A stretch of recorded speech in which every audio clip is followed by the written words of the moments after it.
വർഷങ്ങളായി ബിജെപിക്കൊപ്പം നിന്നിരുന്നവർ കൂട്ടത്തോടെ കോൺഗ്രസ് അംഗത്വം എടുത്തിരിക്കുകയാണ്. മഹാരാഷ്ട്രയിലെ നാഗ്പൂരിൽ RSSന്റെ ന്യൂനപക്ഷ വിഭാഗമായ മുസ്ലിം രാഷ്ട്രീയ മഞ്ചിൽ പ്രവർത്തിച്ചിരുന്ന 5000 പേരാണ് കോൺഗ്രസിൽ എത്തിയത്. മഹാരാഷ്ട്രയിൽ വൻ മാറ്റങ്ങൾ സംഭവിക്കാൻ പോകുന്നു എന്നതിന്റെ സൂചനയാണ് ഇതെന്ന് കോൺഗ്രസ് നേതൃത്വം പ്രതികരിച്ചു. അതേസമയം കോൺഗ്രസ് തങ്ങളുടെ ആവശ്യങ്ങൾ അംഗീകരിച്ചിട്ടുണ്ട് എന്ന് പുതിയ അംഗങ്ങൾ മാധ്യമങ്ങളോട് പറഞ്ഞു.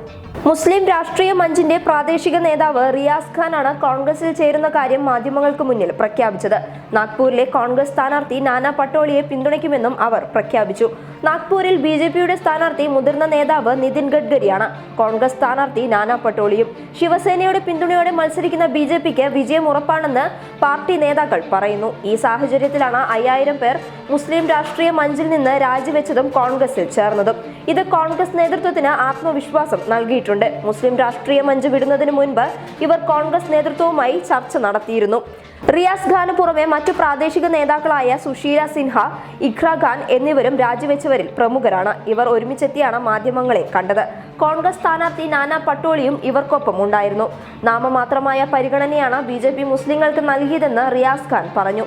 5000 പ്രവർത്തകരും തനിക്കൊപ്പം MRM വിട്ടിട്ടുണ്ടെന്ന് അദ്ദേഹം അറിയിച്ചു. ഇനി കോൺഗ്രസിന്റെ വിജയത്തിന് വേണ്ടി ഒരുമിച്ച് നീങ്ങുമെന്നും ഖാൻ പറഞ്ഞു. മുസ്ലിങ്ങളായ BJP പ്രവർത്തകർ മാത്രമല്ല രാജിവെച്ചത്. ഹിന്ദു വിഭാഗത്തിൽപ്പെട്ട ഹൽബ സമുദായാംഗങ്ങളും BJP വിട്ടിട്ടുണ്ട്. തങ്ങളുടെ ജാതിക്ക് അംഗീകാരം നൽകണമെന്നാണ് ഇരു സമുദായങ്ങളുടെയും വർഷങ്ങളായുള്ള ആവശ്യം. ചപ്പർബന്ദ് ഷാ വിഭാഗത്തിൽപ്പെട്ടവരാണ് പ്രദേശത്തെ മുസ്ലിങ്ങൾ. തങ്ങളുടെ വിഭാഗത്തിന് പ്രത്യേക ജാതി പരിഗണന വേണമെന്നാണ് ഇവരുടെ ആവശ്യം. ഗഡ്കരിക്ക് ഇക്കാര്യത്തിൽ ഒട്ടേറെ നിവേദനങ്ങൾ നൽകിയിരുന്നു.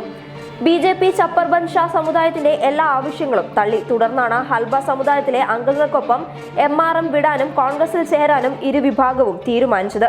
ഇനി BJPയുമായി സഹകരിക്കില്ലെന്ന് ഇവർ പറഞ്ഞു. എല്ലാ ആവശ്യങ്ങളും പരിഗണിക്കാമെന്ന് കോൺഗ്രസ് ഉറപ്പു നൽകിയിട്ടുണ്ട്. കഴിഞ്ഞ വർഷം RSS ആസ്ഥാനത്ത് ഇഫ്താർ ചടങ്ങ് നടത്തണമെന്ന് ഇവർ ആവശ്യപ്പെട്ടിരുന്നു. എന്നാൽ RSS നേതൃത്വം ഈ ആവശ്യം തള്ളുകയായിരുന്നു. ഇതോടുകൂടി തുടങ്ങിയ പ്രശ്നങ്ങളുടെ പരിണിത ഫലമാണ് ഇപ്പോൾ കണ്ടുകൊണ്ടിരിക്കുന്നത് എന്നും റിപ്പോർട്ടുകളുണ്ട്. News desk public Kerala.